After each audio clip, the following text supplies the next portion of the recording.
Have you heard of Mountain Dew Mouth down in like West Virginia and shit? No. Like Is it apparently, like meth mouth? basically, it's like parents. I don't want to say hillbillies, but backwoods parents giving Mountain Dew in their bottles to their infants. What the fuck? Yeah, I don't know. I mean, my kids were talking about it. I don't know. I haven't looked it up. I'm gonna look it up right now. Is that a thing? Are you for real? I don't know if it's an urban, legend or something. I typed in Mountain Dew Mouth. Oh my god. Mountain Dew Mouth is destroying Appalachia's teeth, critics say. Mountain Dew Mouth is now considered one of the leading causes of tooth decay. What the fuck?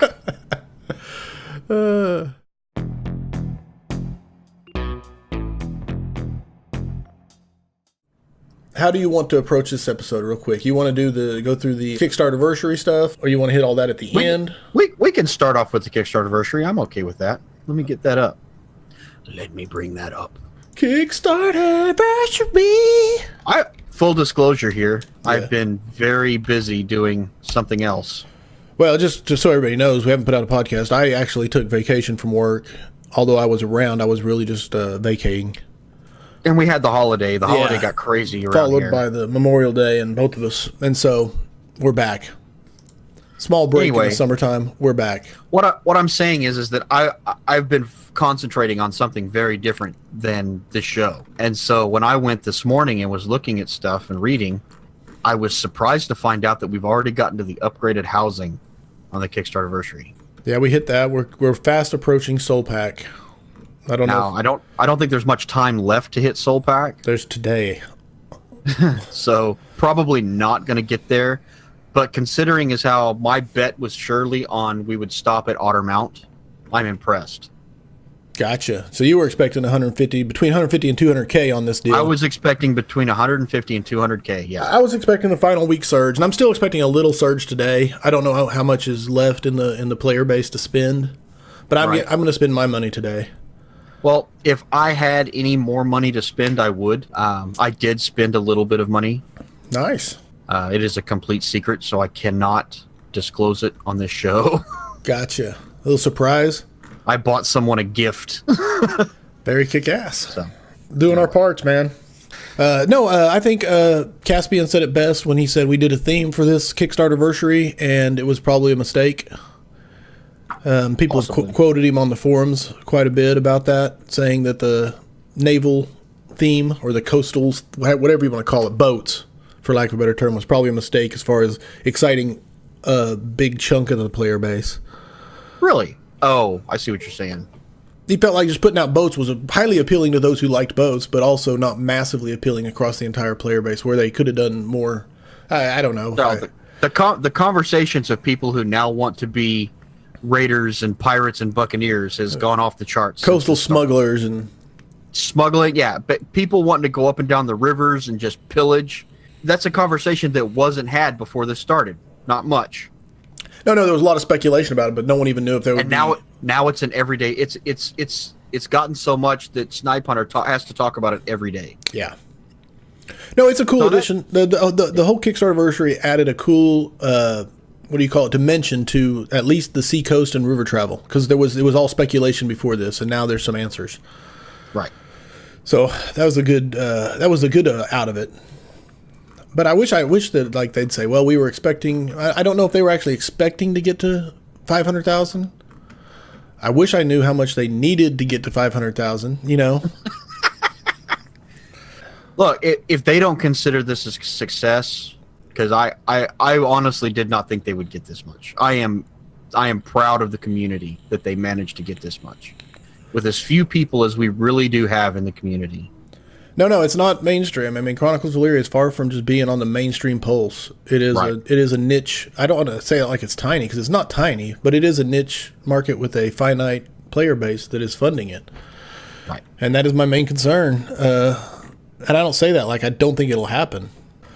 Okay, so the Kickstarter anniversary is wrapping up tomorrow, and then the rewards will be passed out. And things will be put up for sale, right? Like the mounts and things? Otter bears? So they had a list of what's going away after this, but yeah, otter bear mounts and otter bear cubs are things that got unlocked that are going to be available. Pack bonuses, purebred horse. I don't understand the purebred horse. Is it really just a cookie? Yeah, it's a cookie. See, I don't get excited about cookies. Well, I guess it's bread, not a cookie, because it says it's great for sandwiches. Adorably tasty. But- Yeah, again, I don't get excited about bread. All right, what do you want to discuss this week on episode 8? By the way, this is Vendor Trash. We are, yeah. Let's get an intro in here. We are Vendor Trash. We are the one and only Vendor Trash. Back from a short break. Heavy emphasis on that second part. Yeah. If you like trash, you're going to love this podcast. Size of the world, man. You get this in real life a lot, as well as in certain games, because most MMOs are very compact. Yeah, with the illusion of giant space, yes. The illusion of giant space. Now, when you get into Bethesda's games, Elder Scrolls specifically, they tend to have really big maps. But even those really big maps can usually be run across in a decent amount of time. Sure. You know what I'm saying? No, it's absolutely. The illusion that you're in a big place. And that's what video games have always had to do to keep the monotony of running from one place to another to a minimum. Sure. Just like in the real world, people are not cognizant of how large this planet really is. They live in their town. They may have gone to this city. They may have flown to this place. No, it really does. It really does boggle my brain when I sit back and think about jumping into an airplane and flying somewhere gives a disconnect of actually how much travel you're doing. It's the whole thing of that we are used to things being compacted for us so that we can get to where we want to go to do the things we want to do. I think this world, just based on what we've read, what we've seen, is going to buck that trend a little bit and actually be big. No, and the other part that really intrigues me, because I love it, but there is no fast travel, no teleportation, at least not when the game launches, at least not till Magic is done, and it may never come. I'm not saying it will or won't, but maybe someday we'll... Fast travel is going to be getting on a horse and going. Yeah. Right now. But I'm saying, what do you think, as posing a question to you, in today's modern gaming, everything is about gratification and instantly so, or that's been the trend of popular games. What do you think the reception will be by the player base? I mean, most of us, the hardcore supporters and stuff, understand it and love it for that reason. Like going back to EQ, I still remember having to ride the boat to get to one continent to the other. Right. And you literally sat on the boat with nothing to do for like a 30-minute boat trip. Yes. And if you sat on it too long, or you went AFK and it docked, it'd log you out. or you'd come back on the way back to where you came from. Yep. Happened many times. Yes. I'll see you in an hour because I got to take the boat trip again. But I'm saying that was super annoying. It was super annoying, but it also was like made you really choose if you wanted to be on which continent. You know what I'm saying? Because moving from one to the other, especially early on, was a massive undertaking. Oh no, I remember when the guild that we started, when we decided that we were all going to go over to the other place where the dwarves and the elves were. I can't remember the Kelethan. I don't remember the name of the continent. Right. The island. I know what you're saying. But we were on the Freeport side, and we all decided one day, it's like, hey, why don't we go over there for something different, and go over there for a while. And so it became not really an adventure, because that's not quite right. It was an undertaking. We had to sneak people through Freeport to get on the boat to start with, right? Right. So there was a little bit of an adventure there, and then there was the getting on the boat, and the boat comes to one of these islands, and people are like, hey, what is the island like? And so we all got off on the island, found out that we were useless on the island, had to wait for the boat to come back around. You know what I mean? And just all these different things. It became a night of stuff. We basically got no experience, no loot all night long, but we had fun. Right. Just the experience, the undertaking of trying to make it happen. It was the first time I'd ever gotten on the boat. I didn't really realize what the other place was like. And so when I get off the boat and they're like, yeah, we're going to go over here. And I step off the boat and the dwarven guards attack me. I have Freeport faction. They didn't like me. You know what I mean? Sure. So it was all an adventure. Even the annoying parts of the game became an adventure of some kind. So I get that part. I understand that they're trying to flavor this world in that direction. But was that just an adventure because it was the first time you could do it in a game, or because, I mean, that's what I'm saying. Are we past that point as gamers to say this isn't, or is that just the mindset of the player base that has to embrace it? That's what I guess I'm asking. I'm not sure if I'm making the question clear. No, I don't. I really don't know, because if a game is fun at its core, I will put up with a lot. No doubt. I mean, that's just end of story. I will put up with a lot if I'm having fun with. If I know that once I get to this place that I can do what I want to do, or attempt to, I will jump through all the hoops to get there. My big thing is as long as I have something to attempt to do, or a goal on the horizon. If there's a goal I can work for, maybe I can't attain it. But if there's something I care about accomplishing, I'll play for years. Are there going to be people who get into this game and realize that if they want to go from one town to the next, they have to, walk for an hour? Walk with a walking stick or get a horse? And be like, I don't want to do that. Where's the portals? Where's the teleport? Where's the train? Yeah. Where's the stagecoach? And will they leave? That's a possibility. I think there'll be a lot of that, and that's fine, because I don't think they understand the... Well, it's not even that they don't understand. It's that it's not for them. This game's not designed for that person. Not really. I get you. That instant gratification person, the person who wants, who desires that play style, may not get much out of this game. The person looking for the exclamation point for their next quest. Right. Things like that. So basically lazy. Now, the lazy. What I think You're calling gamers lazy. This is a complete guess, but this is what I think is going to happen.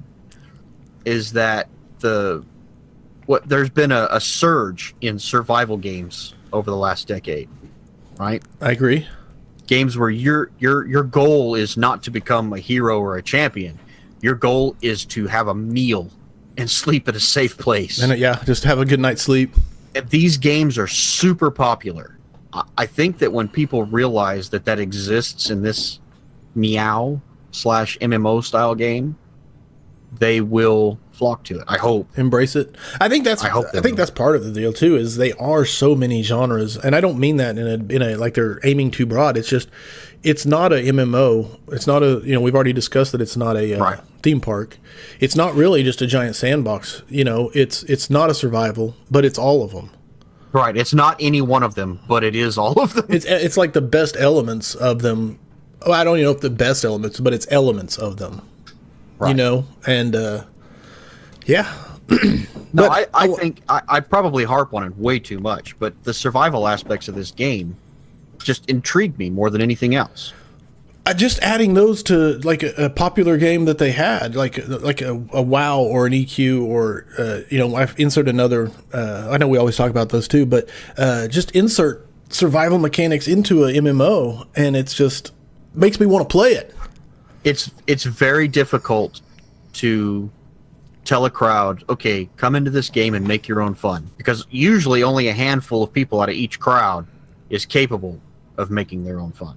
Everybody wants to be served. You know what I mean? They want it right there in front of them. They don't mind working for it, is what I should say. They don't mind jumping through the hoops as long as the hoops are well defined. Yeah, as long as the hoops are giant glowing exclamation points and arrows on the ground. This game has just about everything that the other games have. They just don't have those well-defined hoops for you to jump through. You have to go out and discover the hoops yourself. There's no easy button. Or make them yourself. There's no easy button, and that's, I guess, is my question. Will the lack of the easy button be the key to the success of this game, or will it be the thing that keeps it from being successful? And I guess that's really the hinge point. Well, we don't know for certain what this game needs to be successful. I do not have a number of players minimum to know that this game is going to be successful. Here's what I think. I really do believe this. Tell me if you disagree. Okay. That the key to this game being successful is getting made. I mean that sincerely. If it gets made, I think that what it's offering people is something that a massive amount of people want. I really do believe that. I can't prove when it. This game gets made, when it is finally finished and people can purchase it, as long as everyone who's looking at it knows what they're getting into, they'll be able to retain their numbers, right? So I agree with you. Yes, I think the word of mouth. The game is key. If this game gets made, I think the word of mouth will. Absolutely. Especially when there is, like right now, one of the things that hurts it is you can buy so much stuff, which is crowdfunding the game, but it gets at that. It's a pay to win game. It's a money grab. There's definitely a sour taste in people's mouth about crowdfunded games. No, without a doubt, it's been saturated and abused, and so I think that's one of the biggest knocks. Just being honest, that's one of the biggest knocks. It's a crowdfunded game. People can point at that and say it's a money grab. People can point at all the features and say this game will never be made. But I'm saying if this game gets made and then the cash shop doesn't exist, like they swear there's going to be no cash shop, so then it's just plug yourself into a world and survive and thrive on your own merit. I think the appeal of that will spread by word of mouth so fast and be wildly successful. I really do. No, there are a lot of people like us out there who want a game like this. Most of them probably have no idea this game is being made right now. And of those that don't know the game is being made, they probably don't even realize that this is the style of game that they want. You know what I mean? They hit these games and they go through their Steam and they're like, okay, what's the next survival game? Well, 7 Days to Die, played that one. Played that one. You know, Ark Survival, played that one. What else is there? And they're just going through looking for this stuff, not finding all of the features in one game that they want. Sure. This is going to have it, but like you said, the game has to be made. And then on top of that, the word of mouth has to reach them. So I don't know what their plan is for distributing this game. I'm telling you right now, I hope it's Steam, because I don't think anything will help this game more than being put on Steam. Because look at PUBG. PUBG, it owes all of its success to being on Steam. Well, the early access, and it was a good game. I mean, no, I'm not saying that it wasn't a good game. I'm saying that lots of good games fly under the radar because they don't have access to a broad customer base. I can't like that. I'm trying to think of it. Of course, that's chicken and egg thing. Is I'm trying to think of how many good games I've missed. But I've missed them, so I don't know. Right. What the greatest game ever made? We probably never even heard of because the people who made it had no way of getting this out. And so I think again, that's where we, as the people who are involved right now, the fan base who is plugged in right now, it's up to us to make sure that we bring in more people. No, and that's why we're making vendor trash to get this word out. Yeah, that's more than half the goal of this. Is we want more people interested. We want more people in the Discord servers. We want more people making websites. We want people talking about this game. Anyway, we kind of got off subject there on the size of the world, but no, and so that also on that is Autorun. I wanted to touch on Autorun. Yeah, no, it's a bit of a sore subject for me because it's a massive pet peeve for me. But Jormungandr, one of the devs in Discord said that they don't have Autorun. They still don't have Autorun. It might get added, but no guarantees. No guarantees. It might not get added. They want to fill travel with things to do rather than just clicking and going. And I want to be on Vendor Trash episode 8, and so I can point at it later and say, put Autorun in the game. I don't care how much stuff you do between me getting from point A to point B, how many adventures and side quests and things to do. I want to be able to click Autorun and sit back and eat my bowl of oatmeal while I run. And then if I need to take over, I can.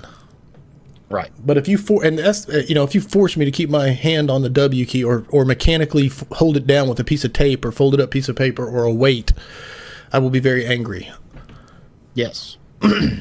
So no, I understand that they're weighing the pros and cons of everything, of playability versus reality versus fun. Sure. It's a good balance to have. I mean, it's the ultimate goal. They want to make sure that everything they put in the game is not taking away from one of those for a large group of people. But having said that, I don't think Autorun is going to destroy anybody's immersion in a game.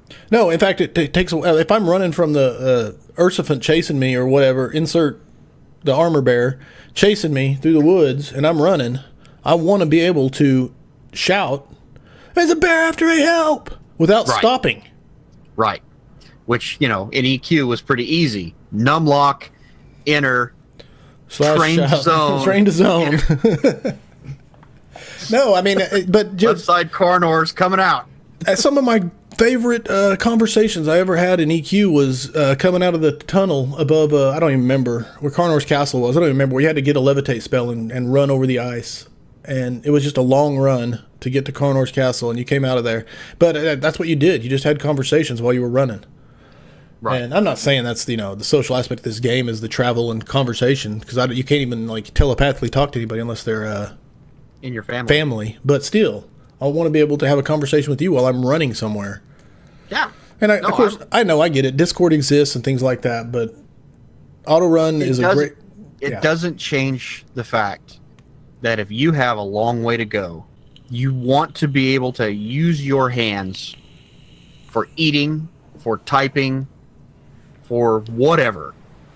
While you're doing something monotonous in the game. Yes. Yes. Insert jokes about what you do with your hands when nobody's looking to yourself. But point is... Look at the size of my forearms is all I'm saying. Hit numlock or whatever the button is and let me run in this direction. It's my own skin that I'm risking. Right. If I die get up because and walk I'm away not from paying my attention, keyboard and go get a drink or pop something in the microwave, it's my own risk that when I come back I'm dead. That's my own fault. But give me the opportunity to make that mistake. I may start it may all be point, but moot. But I may start a petition to put Autorun in the game. The Autorun petition. Yeah. Okay. Official. Vendor Trash is starting. Put Autorun in Chronicles of Elyria petition. Yes, we'll find a place details where you can follow. Yeah, details to follow. Okay, we're part of the movement. Back to discussions from Discord. Caspian talked about what? No laugh, no nothing. What I miss? We're part of the movement. Oh, the Autorun movement. God, I can't believe I have Dude, to that was. I don't know, man. Somebody laughed. Somebody out there heard that and went, "That's funny. I like that guy." Someone out there heard that and rolled their eyes. And said, "No wonder he has a Cobra Commander hat." That's awesome. Roads existing. And this goes to the bigger point of when this game starts, it's not a brand new world. Right. There's another fundamental disconnect there of people thinking when the game goes live, we create everything from there. Right. You have to go in. But the reality is that there have been civilizations before us, and even our civilization itself has existed before the game starts. Yes. Our kings have been parts of dynasties. I love saying dynasty. Dynasty. Our kings that are... That's what those kids in the Smoky Mountains need, is some dynasty. You got to go to the dentist. You took me off course. Sorry. No, the current players that are kings are descendants of long lines of kings. I mean, some of them may be newly risen, don't get me wrong, but this whole world has existed. Cities have existed. Roads and strategical locations have been have been in place and built long past. And we come into this world already existing. And so roads, that's the specific question that was asked to Caspian. Roads already exist between towns and villages. Now then, when you take over an area, you're going to have to upkeep those roads or improve those roads or say, I don't like this road there and let it go into disrepair or whatever. But this place already exists. And we're plugging into that and continuing forward from the point of launch. Doesn't mean we can't make new roads. Doesn't mean we have to use the roads that are there. Right. Just means there will be some there. And the other part is before the game even launches, there's the exposition, which backers get to go in there and improve on the world. And so it will already be somewhat player and filled out by the players. So it's not just a launch point of, all right, guys, here's the world. It's open to you. So when exposition comes along, if a king is looking at his map and says, I would really love a road from here to here, and it does not exist. It goes through, 2 duchies, 15 counties. Can he, during exposition, can he have them build that road? Absolutely. So there's the EP point, the exposition points. First of all, that you can buy right now to use in exposition. Also, you can. Do you earn those? I don't know if you earn those or not from doing stuff for the game. But anyway, exposition points can be spent to add infrastructure, add roads, add docks, add buildings. But also the actual player base can just go out and build it using what do you call it? Labor, actual in-game mechanics to build it. So both of those options exist for building up the world before launch. Now, after launch, there'll be no more EP points. No more saying, I want a building here. Boom, done. You know what I'm saying? So we can't look at this like the game, the world map is going to be completely devoid of human intervention until we all log in for the first time. That is not what's happening here. Right. Like I said, it's not, I'm not bashing on people. I'm saying that there's so much happening that your mind generates these ideas, and then you don't reconnect back to, all of this stuff is already happening. So. No, it makes complete sense because, well, first of all, I don't know if this has ever been done before where it's not been, okay, here's launch day, guys. It's a brand new world. Go crazy. Go discover stuff. No, this world's existing. There's been people in it. And it's going to continue to evolve. That's the evolve is probably the most important key thing here. And people are like, well, I didn't get to play an exposition. I don't have the advantage. Those people, all those people are going to grow old and die. And that's the thing is this whole world is evolving. Yeah, people aren't born thinking, I'm never going to be king because, I was born the prince. Yay, big deal. My dad's going to live forever because this is an MMO. Yeah. Doesn't happen in this world. In this world, that king will die. He will go on to something else. You can be king. You can take over your dad's smithy. Whatever you want to call it, however you want to talk about it, the game evolves. Evolution. I'm actually kind of swinging on Meow. I'm starting to like the name. Really? I never thought that would happen, but the reason I don't like the term Meow is you can't search. Like you type in MMORPG, you get all sorts of info on Google. You type in Meow, and you're getting kitten pictures.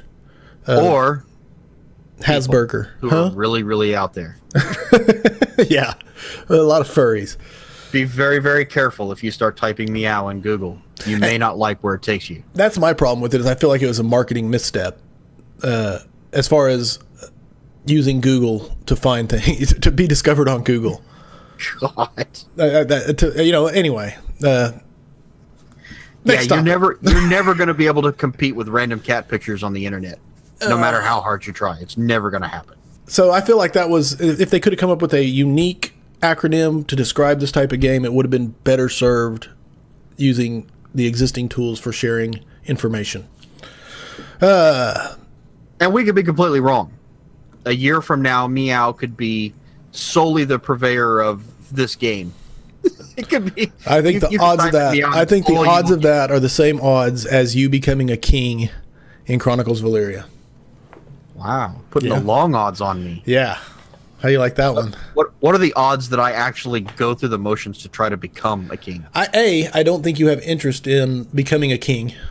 I don't even have interest in becoming. I was going to say that. I say maybe a count or the baron. What's the lowest one? Maybe a barony. You might, if it fell in your lap, go for a barony. Is barony under a county? I thought county was the smallest one. No, it's Dukes counts baron. Dukes count baron mayor. I think descending order. Okay. I don't quote me on that. A lot of it comes from. I don't know if you remember. Castle Keep, the board game with the swords. I do not. Anyway, I don't think I ever played it. Okay, sorry. Anyway, that was where I learned all about nobility, what the top one was down to the bottom. Now, they're kind of sticking with that, but we'll see. So, roads will exist. Case closed. The world exists. Not plugging into MP1. Recycling materials, a little verification, which they've said it before, but Snipe Hunter talked about you can recycle items, because materials are finite in this world. You find a vein of ore, once you've tapped out that vein of ore, it's not respawning. Right. But you can take like a sword and melt it down and get the ore back from it Now, how much you lose in that process remains to be seen, but yeah, you can take items and break them back down into their raw materials. And depending on your skill, how much you get back and what you have to do to reuse it, et cetera, which is just a nice verification. I think it'd be, most games... It would be irresponsible not to have recycling of metals in this game. Without a doubt. And most games, the rusty longswords and stuff like that's vendor trash. Not the podcast, but it's just vendor trash. Or it's not even worth dragging back to the vendor unless you're just a newbie. And so this game, I think that picking over the dead is going to be a huge part of the economy. Remember an EQ dropping, copper because it was too heavy and you would carry it around? You don't want to carry it around. There were guys would come into your zone and just start announcing themselves that they were buying copper. They'd come around and buy everybody's copper for they would... 10%, Yeah, 10% of its worth or whatever, just so they could drag it back to a bank and exchange it. Money exchangers were a real thing in EQ. I thought that was great. So, all right. One of the things when I first heard about Chronicles of Elyria was the dev journal on exploring and naming locations. Right. This is one of the first things you said to me when you tell me about this game. That's one of the things I was super excited about because, as you know, if you've listened to the podcast or you've listened to me in Patch Talk, I have always said that the next evolution of MMOs is going to be where you can affect the world. Because all the rest of them you can't. It doesn't matter how many times you kill the orc pawn, he's going to come back. It doesn't matter how many times you slay the demon god of Azeroth, he's going to come back. And this is just a small taste. The exploring and naming locations is just a small taste of how you can affect this world. And so combined with, that same dev journal talked about, there is no mini map. There is no compass. If you have a map, you're actually pulling out a map to look at it. And you don't even know the accuracy or veracity of that map when you do so. And to me, that was just so intriguing. I instantly wanted to be the world's greatest cartographer who explored the wilderness and made accurate maps and sold them and became famous for the best maps. And the Callus's maps are the ones you wanted. Oh, dude, that got me so excited. I wanted and to name things. But so the question on the forums was posted about, you can name a location in the game if you're a backer at a certain level, and so they wanted to know what's the specifics on that. And basically, yes, you will get to name something. That doesn't mean it's the mountain beside your village. It could be anywhere in the world, and discovering it is part of the fun of it. But you will name a location. You just don't know where it's at in the game. But that discussion about how does naming locations work with the backing and the crowdfunding, he explained that, but then he said that led into the discussion of, I thought as time progressed, names would change depending on cartographers and things like that. And this ties back to the roads and the fact that this place has existed. When you get into your village, the mountain beside you has a name. That's right. There's already a map. Yeah. Some of the things you get when you start the game, you can start with a map of your local area. Right. And people will call that mountain, like Mount Callus or whatever, insert, whatever name. It has a name. But the fact is, if you rename that mountain on a map and then enough people use your map and start calling it by that name, it will actually change the name of the mountain in game. It's not so much that you're changing the name of a location, because inherently locations do not have names. True. Right? No mountain has ever given itself a name. Sure. You're getting the whole populace to say that's what this is called now. There's just a mountain there, and it's such a it's so obvious, and it's such part of people's lives, even if it's way off in the distance, but it's something they can see every day when they wake up. Yeah. It becomes part of the, I hate to use the word, but it becomes the zeitgeist of the locality that is called this. Mount Callus or Mount whatever. Yeah, Mount Olympus. So if the king comes along and not him personally, but if he sends out a cartographers to each corner of his kingdom and has them draw him up an accurate new map, and then he goes through and names everything what he wants and puts it on that map, and then that becomes the most popular map. That's what the people will start calling these things. A lot of not just not necessarily the players, but But like the NPCs, if they refer to something, it's what they will start referring to. That's how you know that you've gotten into the vernacular of the world. You've actually when changed they the start world. when the NPCs start calling something what you named it. And I think that's what you're talking about. That's how good you want to be. You want it to be so that the world itself recognizes the name that you give something. No, and the Mount Callus, it's right outside your village with a lot of people that call it Mount Callus. I don't think you'll ever really change that one because it's so ingrained. No. But the right. the wilderness that is unexplored, that is out there, and if you go out there and especially if you're one of the first to name something and get the map back there, and then people see it in the future, I think you get a huge head start on that name sticking. Right. I don't know if there'll actually be wars to name things or anything like that. Now, I can see a king saying, I want this mountain named after me. Official decree. Official decree. This mountain shall henceforth be known as... And it'll be fun to see if the people accept or reject that. Right. Now, if 3 cartographers go into a general area and make maps, and all name things according to whatever their naming convention is, it becomes whichever of those 3 maps becomes the most popular. No, I agree. Whichever one is used the most, especially. Yes. I don't. Again, this ties back to information actually being an entity in the game that is tracked and kept track of. A tradable resource, a commodity. So, information is a commodity. That to me. That's just has so much potential beyond just name. I mean, it's just information. Yeah, sorry, I get excited. So, fake maps, we've talked about this a time or two. Sure. But charlatans in towns, or, that wandering snake oil salesman who has a basket full of maps in his wagon. Right. None of them are accurate at all, but yet he makes a little bit of money selling them. How many of those do you think will be in the world within the first 6 months? I think there'll be a lot. I think there'll be people who are wanting to legitimately make good maps, and they get out there and they're like, "Fuck, this is hard.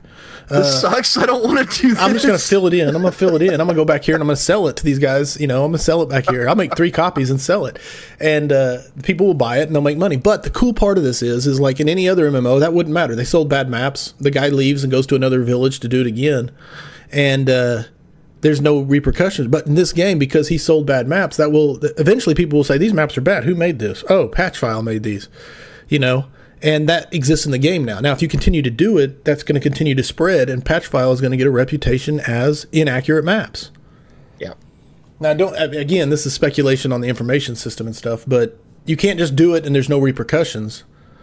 Just like if you do highly accurate maps, I think it will spread that, holy crap, if you get a map made by Callus, see how I'm the good one, you're the bad one? I saw that. They're like, holy shit, no, these are way worth their money. Get them. That guy's reputation is spectacular. Do not buy Patch's maps. Patch is a piece of shit. Now I need a wagon and a mule so I can go around and sell my snake oil. I feel like that's my calling in this world. And that's the point is if you find fun in trying to con people, you can play a con artist in this. I mean, and I'm not going to lie, it sounds like a lot of fun to go be a con artist. It does, just running scam after scam. I mean, how much, and there's going to be people doing it. Running 3-card money. Just anything. I just like the colored water. Just literally the snake oil salesman. Cures for what ails you. You don't really know a lot about herbology, but you're really, really good at making dyes. Yes, so you're just dyeing water and selling it to people. This didn't do nothing. You didn't use it right. Yeah. Stand on one leg, jump clockwise in a circle. It only works if you're really fatigued. And there'll be people buying them. That's the best part. So I love it. I really do love it. What else we got? Tavern bonuses. Someone asked if they had if they actually went out and built they had a farm out in, not actually in a settlement, just a farm, and they built a tavern there. Would they get the passive effect of having a tavern like you get in a town? And Caspian was really clear. He says the active bonus of being inside the tavern will be there. So if you go inside, you'll get your, if you keep the tavern stocked, obviously, and things, whatever required to make it a tavern, then you'll get the active bonus of being inside there. Your health or hunger and thirst will, and endurance will be regenerated. But you won't get a passive bonus that applies to a settlement. And so we don't know exactly what the passive, but we probably should. I'm going to find that out. The passive Now, bonuses from a tavern. I was reading this, Okay. and I think maybe I didn't understand the settlement bonuses. But I have, just from reading this and from a few other things that the devs have said, it seems like actually eating and drinking is not really part of the game, is it? It depends on where you're at. I mean, again, it comes back to the we've talked about monotony, and when does monotony become unfun? You know, having to stop every, a day is a year is a week. I I understand. So having to stop every 10 minutes and eat a chicken leg is not fun after a point. No, it is not. And I'm not saying that that's something I want in the game. No, but their answer to it was to say, well, it depends on where you're at. If you're out in the freaking side of a mountain trying to survive and hide from ursifants, why do I say ursifants? Then you need to eat. You hate armor bear. We need a better Chronicles. We need a vendor trash animal. Armor bear's never going to die. The armadillo bear will live forever. Can we call it Dillo Bear? Dillo bear. The Dillo bear. I'm fine with that. And Otter Bear already exists, so it kind of smashed on the bear thing. I want to think of something better. I'm gonna, but personal. We have had an actual listener request to keep the armor bear going, but I will drop that because it's only one person. He really doesn't matter. That's not true. He matters. He matters to me in my heart. What were we discussing? Anyway, what I was going to get at is that I don't think it's so much that every so often you stop and you click on your food item and eat it. I think that your food wears down over time, but as long as it's on you or as long as it's within your vicinity, your character staves off hunger and thirst because their food and water is close by. That's the sense I'm getting by reading what they say when they say bonuses. Because if you're in town, right? Right. Basically, what they're saying is if you're in town and you have a nice tavern built and it's well stocked, yeah, that you have the. It's not like you have to go home and make food to eat. People do make food, and you can carry around food. I'm not saying that's not part of the game. I'm just saying that while you're in town, I think that the game is assumed that as long as you're in the vicinity of your food source, you're eating it.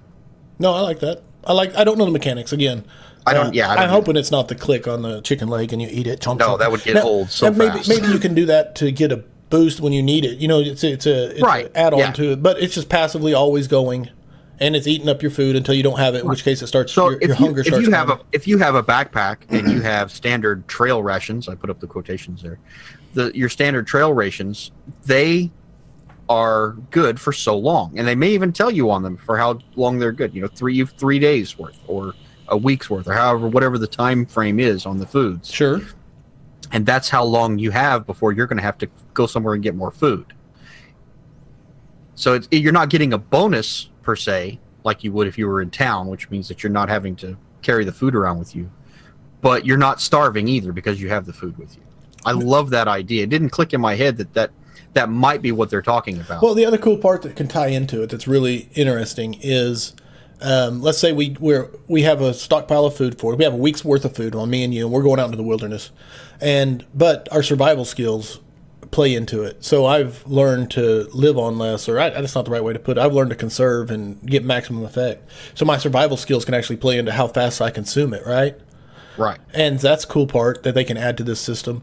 The other thing is they go out, if me and you go out there and we make a camp, let's say, we can learn how to, when we first start, it's a campfire and it doesn't give any bonus. We're still chomping our food, but we can also get to a point where we can earn passive bonuses when we build a camp, and that's just to me, a really interesting dynamic you can have to that. That's possible with this system we're hypothetically discussing might exist. Right. And if you're in town, then all that, it doesn't matter. You're in town, so that's the benefit of being in town. You don't have to worry about the everyday stuff in your face. So I wonder if that means there won't be any homeless, starving people in cities because there'll always be that city bonus there. I wonder if that's what that means. That's a good question. I'm not pushed either way on either side of the debate. I don't. If people can't starve because they're in the city, that just means that lots of people are going to live in cities, and that's exactly what they want. Sure. I mean, they want people who don't have most normal everyday people, they don't want to have to be concerned about where their food's coming from. They want that to be taken care of them, so they will stay in those cities, I think. Yeah, I like that as a non-realistic but fun aspect of the game mechanic. I like that. Now, here's my question: is every fantasy trope, novel, movie, they always have the seedy underside of the world, which is the destitute, the beggars, and all that stuff. Now, there's hardly going to be any kids in this game that I don't know. They're still out on whether there's any advantage to having kids running around the world of Elyria, as opposed to the negatives of that. But there is going to be no beggars and street urchins running around saying, "Coppers, can I have some coppers?" But I don't know if that really adds anything to the game as opposed to making the cities a place you want to be. So I don't think the trade-off is there for the flavor. Does that make sense? Because I think there's going to be... I agree. I think there's going to be enough deviant players that add the whole... There's a thieves guild. There's underbelly. There's going to be enough underbelly that you don't need to have the mechanics. No, I'm not saying there won't be beggars, because people will beg for all kinds of things. No doubt. But not as a game mechanic of people starving, forcing them into beggary. Right. If they beg, it's because they're trying to get something for free, not because they're starving and need bread for their children in their house. Right. Or maybe they are. I don't know. No, that fine line between realism and fun has always been one of our greatest debates. Yes. Any game or stories or anything we're doing. And that's the thing about the game. The gamer is that line where realism becomes unfun is different for everybody. Right. Although I love that. I hope that that's accurate. I hope that when you're in an established civilization, whether it be a village, a town, a city, whatever, that's how it works. While you're in that town, you just don't have the hunger problem. And it doesn't kick in until you leave that bonus area. Sure. No, I think it's such a in-game mechanic for wanting to be in that area that's right. Beautiful. As it goes back to Caspian talking about auction houses being the gathering places in all other games. Right. And just hundreds of people standing around AFK shouting what they're selling. The reason that happened is because there was a reason to be there. Right. And so they're trying to create a reason for the people to gather in game that makes sense, and not just because the mechanics force that. That makes sense from a storytelling aspect. I absolutely plan to spend time in taverns. Yes. Dude, just like I want to be a snake oil salesman, I really want to be a bard who runs around telling the stories that I collect. Yes. I want to make maps. I want to explore. I want to be a bard. I want to be in that tavern, and I want to hear the stories that come in, because that's if I'm correct, or if we are correct, that tavern is going to be where information flows freely almost. People are going to have their secrets that they don't tell.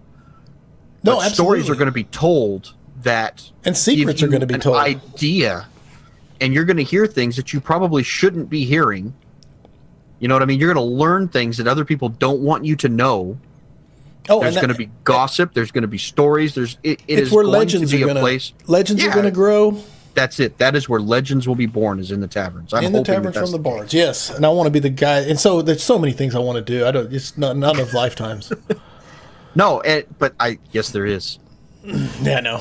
There's 10 years worth of lifetime, sir. 10 years worth of them. Okay, one more thing to touch on before we discuss, and that's combat hit location. And this was an interesting conversation Caspian had with Waffle on Discord. And Waffle basically just said, does where you hit somebody matter for damaging them? In other words, if you hit them with a sword in the throat, will they instantly die? And Caspian had a great answer on this. Well, Waffle also said, or is it just a standard hit point system? And Caspian's answer was really great when he said, it's somewhere in between. Because, again, we go back to realism and fun. Right. Realism is if you get hit in the sword with the throat, or the reverse of that, what I should have said, in the throat with the sword, you're dead. Right. But one hit kills are not really fun. So it's realism versus fun. And so where you get hit determines the amount of fatigue gained. And the thing that I want to discuss on this is that Caspian didn't say damage. He said fatigue. And so that, again, we're looking for any sort of information and ripping it apart. Does that mean fatigue is the damage system? It feels that way. It really feels like the amount of fatigue you gain. I mean, if you're just doing your normal day stuff, you just gain fatigue slowly over time. Sure. But I have to use the word damage because I can't think of anything else, but any damage you take compounds that fatigue by adding much more than you would have taken in that shorter period of time. No, and it's cool to me because think of a sword fight, it's just you're slowly gaining fatigue as you fight until you and every time you get hit, you gain more fatigue until you just physically can't swing your sword anymore and you lose, or you get vice versa. I'm interested to see it, of course, and we're waiting on combat without a doubt. Right. But yeah, somewhere in the middle. Snipe Hunter said somewhere in the middle. Yeah, just based on this little snippet of conversation about hit location, I can see the fatigue itself being what we would consider hit points. I'm just giving you know what I mean? They're not really hit points, but that's where they feel like the fatigue is. And then there might be some kind, let's say that you take a really bad hit, some kind of wound you've taken. It's not necessarily that you're specifically taking it in a place, but you took a wound, and maybe that limits your fatigue even more, so that when you do later on, when you do heal up and your fatigue goes down, you have a smaller bar because of that wound until you get it taken care of or healed. There's all kinds of ways they could go with this. No doubt. If they wanted to get more, specific on it like that. So if you got into a really bad fight with the armor bear, it smacked you right down the chest, with its claw, and you have this gaping wound. Somehow you manage to survive or escape, or somebody else kills it, and then they start tending that wound. Well, that wound keeps you from being at full health or full fatigue. Your endurance gap your endurance gap lessens. You can now you get tired faster. You used to be able to run, for an hour straight. Now you can only run for half an hour because of that wound. Because of the wound, and then as the wound heals, you get your cap back. And as the wound heals, that capacity for more fatigue fills back up. I like it. I'm not saying. I think that's kind of what makes sense. I don't know what they're doing, obviously, but that idea makes sense to me. And here's what I want to say about the whole combat system is, honestly, I would be fine with turn on an auto attack and go. I understand they're going from way more than that. I'm just saying that there's so much to do in this game that it doesn't hinge on the combat system being perfection. To me, of course, other people are going to feel differently. I agree with you. But the fact that they are trying to make this intricate combat system on top of everything else is, again, please let it work. But if something has to go, I don't even want to say that. It's just going to be interesting to see the implication. The thing is, in real life, combat is something that is actively avoided at almost all stages. People do not. I mean, there's always going to be exceptions, but people generally avoid conflict. They do not want to fight because fight can cause damage to yourself. And when you square up to someone, you're never certain if that person is just going to have your number. No doubt. Once the chaos starts, there's no controlling it anymore. That's why it's chaos. You don't know what can happen. And people avoid it. And it's never game-like in, you just tagged me. I just lost 6 hit points. I tagged you. Let's see, who runs out of hit points first going to fall down. No, it's usually one move, whether it's a haymaker, whether it's the baseball bat, whether it's the gun. It's just over. Few people outside of a boxing ring ever survive the first hit. Or not survive, but ever make it past the first hit. Yeah. What was it? Mike Tyson, everybody's got a plan until they get punched in the mouth. Everybody's got a plan. 100% true.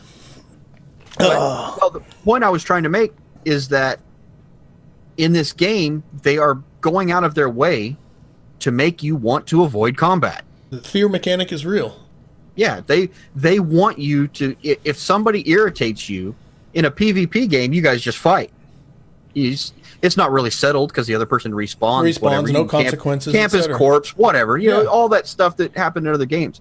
In this game, you're losing years off your life. Right. There's consequences. You go down. The injuries that you sustain are going to be with you for days, maybe weeks or months. How are your plans going to be changed? Yeah, is it worth it? Gaping chest wounds, right? Is it worth it? Is it worth it to do this? So when people come along, the like all the raiding parties that have been talking about in Discord the last few days, where they want to get on their boats and they just want to go down the river and jump out into some community and start taking whatever they want and killing everybody that's there. That's dangerous, not just for the villagers. That's dangerous for them. Right. And it will happen. The consequences of what they're doing, people are going to realize that if we're going to fight, we need an overwhelming advantage or we don't fight. Which is how it was. That mentality will start to seep into... I know that over the first few weeks, there's going to be a lot of people testing the limits of what they can do. Sure. And it's going to But after, it's going to settle. It is going to settle into, all right, guys, we can't just go down the river and jump on the first community we see. We got to send somebody in there. We have to see what kind of defenses they have. We need to see how many people they have. And we need to know in advance if we can get in and get out with very few casualties. Right. Otherwise, we're not going to do it. Because that's the smart way to do it. And that's what people will do, I think. No, I think it comes down to there's going to be smart settlements. There's going to be terrible settlements. There's going to be good raiders, smart strategic raiders, and there's going to be terrible raiders who go in and get waxed. And that's the beauty of this game is it's just a world, and you can go in there and be as good or terrible as you want to be. Right. And yeah. No, so on the combat side of things, I agree with you. The combat does not have to be intricate to be scary, because the basis for the game makes death and damage scary already. Exactly. And what I want to say to it is anything beyond a basic combat system is a bonus to me. Just making it more interesting. It's a bonus, but it's not a make or break. They've stated many times that they want some skill to exist in the combat system. No, I know. Yes.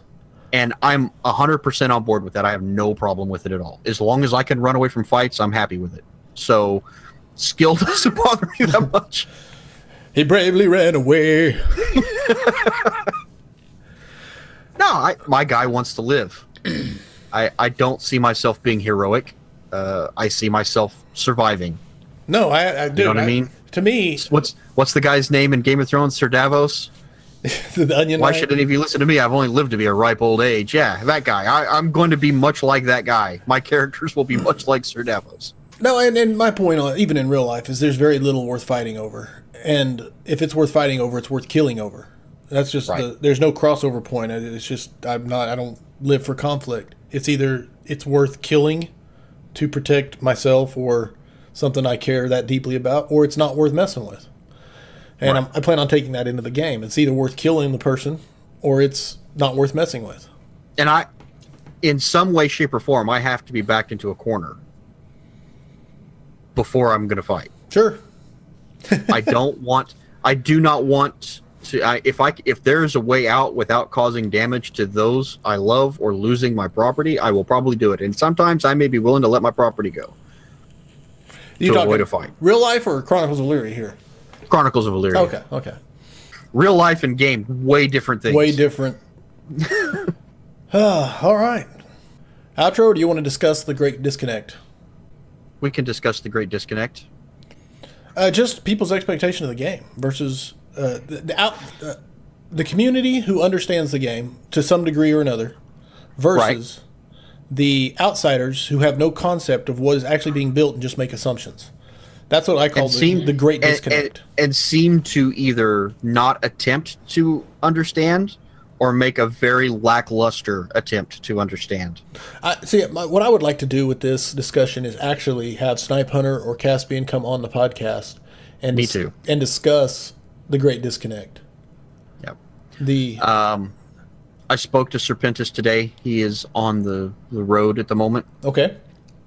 So when he gets to a settled spot, I will talk to him about that. Having someone come on, and if they say, "Hey, what do you want to talk about?" I'll say, "This is what I want to talk about." Yeah. If that's okay with you, because that's I think that's the best way to do this is to have the horse in the room so it can come out of his mouth.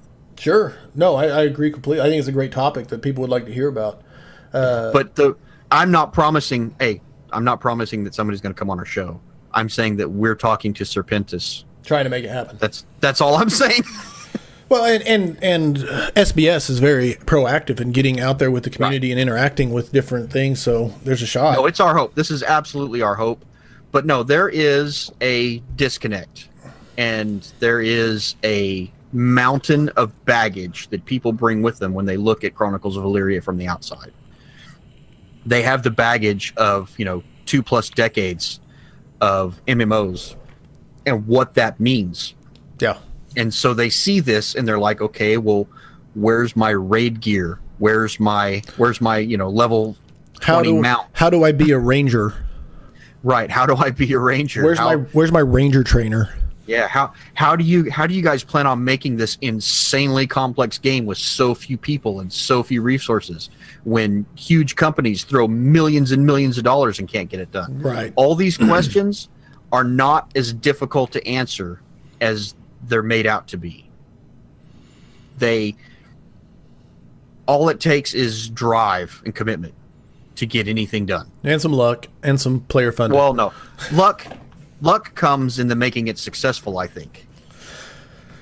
Yeah. But I'm saying that drive and commitment can get things done. Passion, And drive, commitment.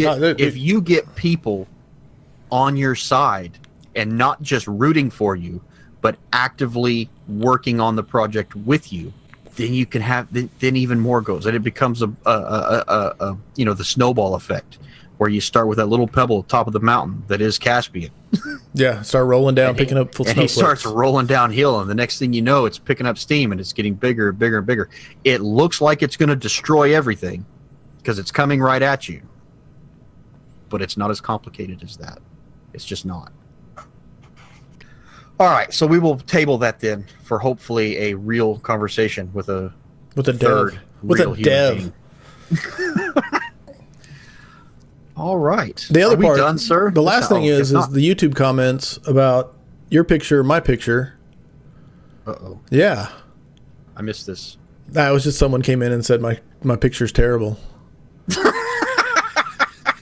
I don't like being second fiddle to Patch. So I got to figure out a picture to put up there. And I want to explain to listeners that originally we were just making a podcast. That was all it was going to be. It was going to be out there for people who downloaded podcasts. There was going to be no visual element to this. And putting this Discord thing up for people to see was like a last minute, hey, we don't want just a black screen on the YouTube. What do we put there? And so Callus came up with this idea. Right, rather than try and get cameras and talking and all that stuff. And we were just using the images that we normally have on Discord. Just our normal avatars, stupid Darth Vader and Shirani. Yeah, I had freaking hood rat Darth Vader on there. That was my thing, just because it was funny to me. And you're a nerd. And let's be clear, Shirani's freaking hilarious. So that was where they came from. But now Patch has moved on to Cobra Commander hat, and I got the hat. I thought it was cool. My wife took a picture of it, and it snowballed. I know, but I don't have anything as cool as that. So now I'm still Shirani, and now people are talking about it. Well, I actually went and dug through the old band days, and you spend half the podcast discussing everything else between the earth and the sky. I said, well, we'll try to be more focused in the future. I don't know what to say. It's kind of our rambling style. You two seem great. Oh, yeah. Yes, we are. Thank you. But no, I actually went to old Facebook photos and started pulling up old pictures of the band days. Why don't you get something modern? This picture of me was taken within the last 2 months. I don't have. You have at least 5 cameras in your home.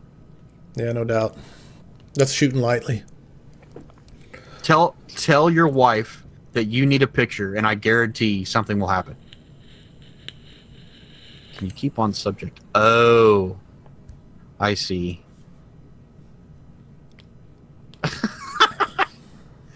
Yeah. Unfortunately, I'm going to give this a shot. I'm going to say Gel Watru. I don't know what you're talking about right now, brother. Silent K on the comment.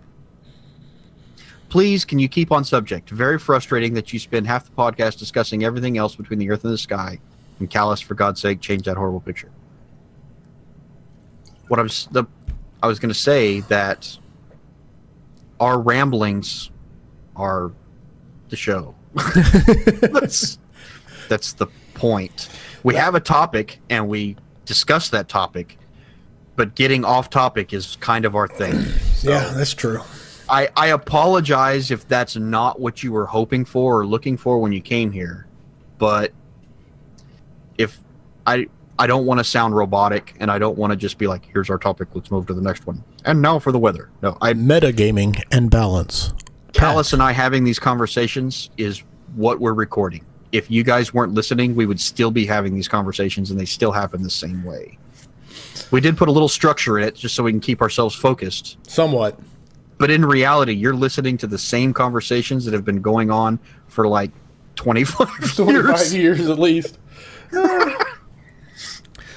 All right, man. So I apologize if that is, unsettling or not cool to you, but that's what our show is going to be. But I appreciate you watching the videos. I hope you continue to watch them. I appreciate you taking the time to make a comment. Absolutely. I'm just letting you know it's probably not going to change. No, we can. I'm going to work on keeping you on topic because I really blame you. Yeah, I get blamed for a lot of things. I'm so laser like focus. And you're chaos. I am personified. I am the snake oil salesman. Oh, I do whatever comes into my crazy little brain. Good conversations. I enjoyed the episode. This has been a great episode. I feel I had more fun doing this episode than probably the last two. So awesome. We are Vendor Trash. You can find us at vendortrash27@gmail.com. That's how we are also at Vendor Trash 27 on Twitter, at Vendor Trash 27 on YouTube and Facebook, I think. Or are we YouTube? No, probably not YouTube. Vendor Trash on YouTube. It's just Vendor Trash. Vendor Trash, yeah. At Vendor Trash 27 will usually bring us up somewhere. If you enjoyed it, please leave a like. Smash that like button. We definitely want to know what you guys want to talk about too. If there's something you want to hear discussed, let us know. Hit a comment up, man. We will tear into it. I promise you. Absolutely. We want to talk about what you want to hear. See you next time on episode 9. Later, brother. It was a great episode. See you, Patch. Peace out. Scratch that peace out thing. That sucks. Yeah, it's going away.